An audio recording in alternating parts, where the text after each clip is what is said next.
શહીદ ભગતસિંહ સેવાદળના સ્થાપક જીતેન્દ્રસિંહ શાંતિ આમ આદમી પાર્ટીમાં જોડાતા ભાજપને મોટો ઝટકો લાગ્યો છે. સામાજિક કાર્યકર, પદ્મશ્રી પુરસ્કાર વિજેતા અને શહીદ ભગતસિંહ સેવાદળના ફાઉન્ડેશનના સ્થાપક જીતેન્દ્રસિંહ શાંતિએ આપના રાષ્ટ્રીય સંયોજક અરવિંદ કેજરીવાલની હાજરીમાં આમ આદમી પાર્ટીનું સભ્યપદ લીધું.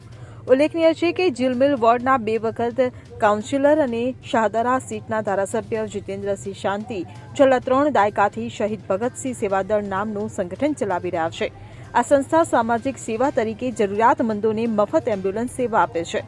અવારનવાર રક્તદાન શિબિરોનું પણ આયોજન કરવામાં આવે છે. ત્યારે સંસ્થાના સ્થાપક જીતેન્દ્રસિંહ શાંતિએ પોતે 100થી વધુ વખત રક્તદાન કરીને રેકોર્ડ બનાવ્યો છે. ભારત સરકાર દ્વારા સમાજ સેવા માટે તેમને પદ્મશ્રી એવોર્ડથી નવાજવામાં પણ આવ્યા છે. Bureau report CN24 news.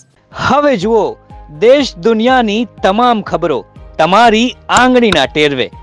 ઉઠાવો મોબાઈલ અને Google Play Store પરથી ડાઉનલોડ કરો અમારી CN24 ન્યૂઝ મોબાઈલ એપ.